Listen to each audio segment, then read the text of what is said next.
I'm the only one who doesn't get a cake at the birthday dinner. You are a demon, not my family. You're a malevolent entity that needs to be driven out of the house immediately. We should throw holy water at her and recite St. Michael's prayer. Let's drive the demon disguised as a daughter-in-law and bring peace into our home. What the? Wait a minute. You've got to be kidding me. My mother-in-law grabs the bottle of holy water with great enthusiasm and turns to face me. Her eyes are blazing, and it's as if she's possessed by a demon. I'm sure she's unaware of her own ugliness. Sean, Jason, help me. The cry for help is ignored. The father-in-law and my husband silently clutch the rosary. Oh no, do you all hate me that much? I've endured the daily bullying of my mother-in-law and have done my best with the housework. Today is September 29th, so it's a perfect opportunity to do this. You should be thankful that I let a demon live among us for a little while. She raises her arm in the air, and I squeeze my eyes shut involuntarily. Hey, what are you guys doing? I open my eyes slightly to see the cause of her panic. I see everyone's looking at her, and the story goes back some time ago. I don't mean to brag, but my husband Jason and I are so in love with each other. He's a gentleman, although he's a little too serious. He understands that I tend to get absorbed in my work and takes very good care of me. He's a really good companion. We got married a few years ago and finally bought a house at the end of last year. It's a bit of a headache though when I think about the mortgage, but I'm happy because I felt like we have really become a family. My relationship with my father-in-law Sean is excellent. Like Jason, he's serious and a bit careless.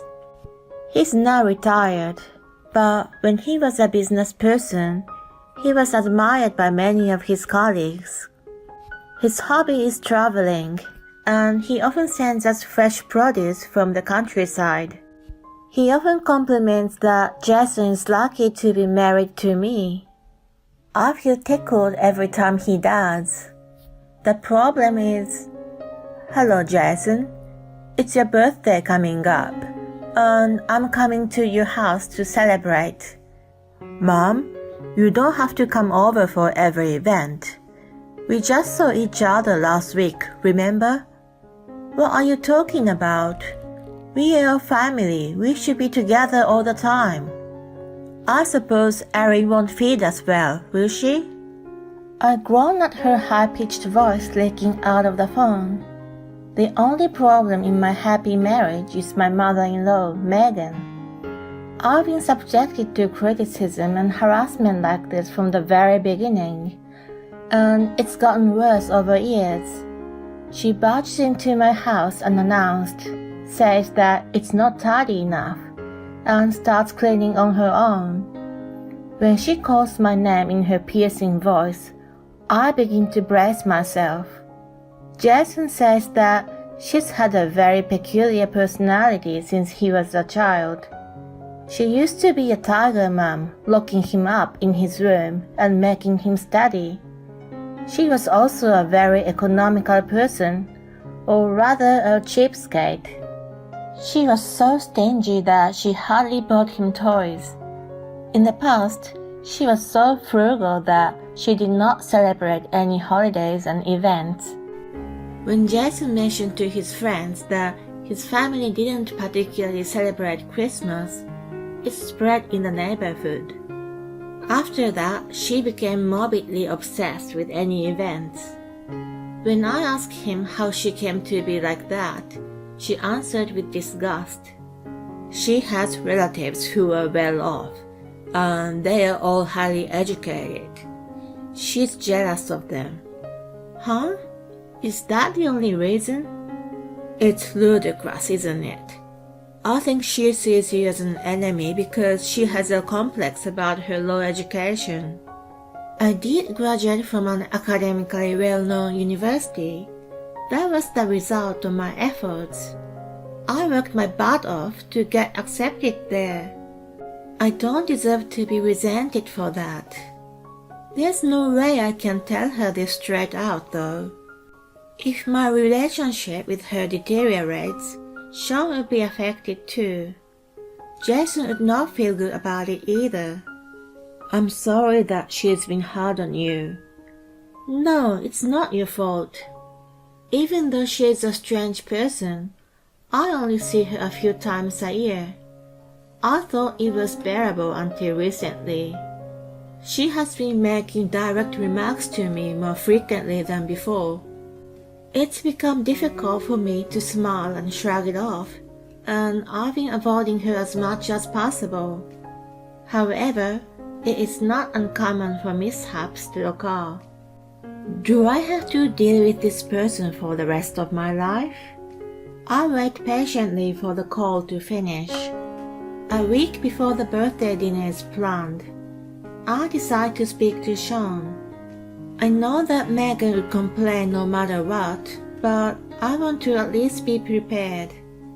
I don't even know what time they plan to come over. After a few rings, I hear his voice come through. Hello, Sean. This is Erin. Oh, Erin. His voice gives me an uneasy feeling. It sounds less energetic than usual. Normally, he excitedly tells me about his recent travels or about his hobby of collecting antiques. My hand holding the phone tightens as I wonder if something is wrong. What's wrong? You sound to be in low spirits. Well, you know. He says that some of the antiques in his collection have gone missing. It's only recently that the numbers start decreasing. Some of them he has treasured for decades are gone. Thinking it might be a thief, he consulted Megan, but she brushed him off as his imagination and didn't take him seriously. He explained sorrowfully that his memory has deteriorated since his retirement, and he isn't confident to report to the police. I'm sorry, this has nothing to do with you. Don't be, thank you for confiding in me. No matter how much his memory is failing, I don't believe that he would misunderstand such an important thing. There must be something going on. I get a hunch, so I tell Jason about it as soon as he gets home. After listening to my full story, he gasps, remembering something. Come to think of it, my mom's been sending me pictures of designer brand bags these days. When I dropped her off at the doctor's office the other day, she was wearing 2 fancy-looking shoes for the occasion. She said her friend gave them to her, but... He stops changing from his suit and looks up at the ceiling thinking about something. A few days later, what he's been thinking becomes clear. It's so late. As I wrap up Jason's supper, I look at the clock and see that it's already 9 p.m. He's gone to his parents' house in the morning and has not returned yet. I've sent him texts, but he hasn't even read them. I'm worried that something's wrong, so I'm about to call him. Then I hear the front door open. I rush to the front and find an exhausted-looking Jason standing there. He says he hasn't had dinner, so I reheat the food and put it on the table for him. After taking a bite, he finally looks relaxed. I'm sorry, I hadn't been able to call you. That's fine, but what happened? It's probably Mom who stole Dad's antiques. No way, how can that be? I have proof. She was out with friends, so I snooped around today. He shows me the screen of his phone. What I see is a closet full of clothes. There are several pieces of clothing from well-known brands.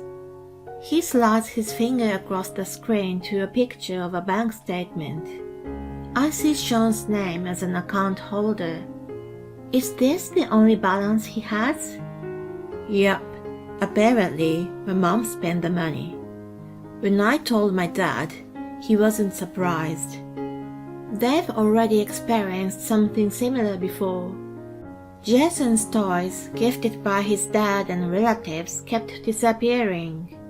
It used to happen so often, but when he asked his mom, she kept denying it. Instead of helping him find them, she told him, "If you have time to play with your toys, you should study. Get into a good school and let your mother enjoy the luxury of life." She kept repeating these things to him. He listened to her at first. She told him to study, but she did not allow him to get a tutor or buy him reference books. Her attitude was so contradictory that he began to distrust her. By the time he was in high school, he had become indifferent to her comments. So I talked it over with Dad. He told me in a low voice about the plan he had. Jason's birthday has arrived. Megan comes over wearing a flashy pink dress. I can tell that it's a designer's brand from the logos all over it. Sadly, it doesn't suit her at all. I look away in shame, but she doesn't notice at all and comes into the house as if it was her own. Sean apologetically glances at me. She mentioned that she would bring the food for us today, so I prepared only the bare minimum, some snacks and drinks. She begins putting out the items she bought one after another as soon as she enters the living room. They all seem to come from the gourmet deli, and the salads and hors d'oeuvres look all very fancy. It only makes me feel disgusted after hearing Jason's story. I can't help but think that her dress and all of these foods are bought with Sean's money. When the table is about to be filled with a lot of food, she excitedly sets a box of cakes. Jason is puzzled when he sees it. What? Only 3 pieces? Well, I don't eat a lot of sweets. Erin, can you cut them into small pieces? Sure. What are you talking about? They're from a famous patisserie. It was hard to get them. Anyway, there are only 3 people in the family.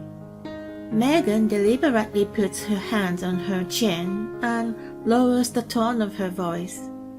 Erin is not a family member. She's a demon. Demons don't eat cakes. She puts a smirk on her face. I'm so taken aback that I can't say anything back. I've known that she's an outrageous person, but I never thought she would call me a demon. I glare at her, but she seems nonchalant. She waves her hand to me as if she's trying to get rid of an insect. Then she grabs something from her bag. It's a small bottle of clear liquid. I have an idea. Let's throw holy water at her. Let's drive the demon disguised as a daughter-in-law and bring peace back into this family. She opens the lid with great enthusiasm and turns to face me. Her eyes are blazing, and she looks like a demon herself. I'm sure she's unaware of her own ugliness. She looks at Sean and Jason and shouts for their agreement. Today is September 29th, the birthday of Saint Michael, the Archangel, so it's a perfect opportunity to do this. You should be thankful that I let a demon live among us for a little while. Hearing her shriek, I clench my fist tightly. If she goes this far, I can't remain silent. Just as I'm about to stand up, Jason restrains me with his hand. He gives a sign to Sean, and the 2 of them stand up at once. Megan looks up at them with her mouth agape. That's enough, Mom. We know what you've been doing. What do you mean? You stole Dad's antiques, didn't you? I've no idea what you're talking about. It's not just his stuff. You had taken my video games and birthday money before and used it to buy some meaningless brand name crap. What do you mean by meaningless? You're the one who was spending it on crap, and I'm the one who's... She shuts her mouth abruptly when she realizes that she said the wrong thing. From there, Jason's verbal attacks commence. He had been in dire straits as a child, with no free time and no allowance. She is always concerned about how she looks in the eyes of the world, and he hates being complained about all the time. He's also been annoyed by her coming over for every event. When he's finished, Sean takes over and continues. No matter how much money I made, you always complained that I was wasting it, or that we would be poor. His voice is so low that it's unimaginable from his usual self.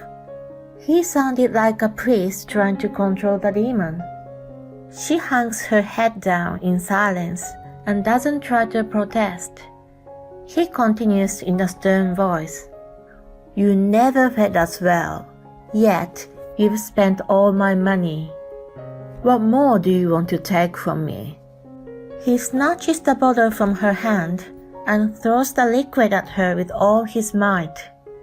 Stop it! You're the one who told us to get rid of the demon. That's right, we drive you from us. Come on, get out, unclean spirit, infernal invader. She stands up, her face bright red after being splashed by the water. She wobbles to the door and walks out of the house. Half a year later, this looks delicious. Did you make it? Yes, I hope you like it. Bon appetit. We are sitting around the dinner table. After the drama, Sean immediately confronted Erin with the divorce. It's still in process, but so far so good. He's freed from her calamities and is now leading a healthy lifestyle as if nothing ever happened. Although he couldn't get all of his antiques back, he started collecting them again. As for Jason and me, we are expecting a new family member.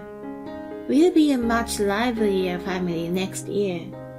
We are very happy, even though we still have to pay the mortgage, and the financial headaches will never stop. While the three of us are enjoying our meal together, Sean suddenly puts down his cutleries. He looks at me with a serious face, and I straighten my posture. Erin, Jason, I'm sorry to bring shame on our family, but I must tell you something. What is it? It seems that Megan has been stealing from our relatives. I'm astounded, but keep quiet and wait for him to continue. After the divorce, Megan became penniless and asked her relatives for help. However, she's had a history of stealing their belongings, and they've already distrusted her. She has been working part-time jobs, but hasn't been able to hold them for a long time. Her pride must get in the way, which causes problems with her co-workers. Sean says that much and hangs his head down. If she ever comes here, you can send her away immediately. I'm sorry for scaring you when you're expecting. Please, Sean. Thanks to you, we got rid of her. Indeed, we've driven out the bad spirit with holy water, so it's all right. Jason's half-joke, half-truth seems to relax him, and he looks up with a smile. Jason took a glass of beer and pointed it at my stomach. A toast to my dad's new chapter and our baby. Cheers.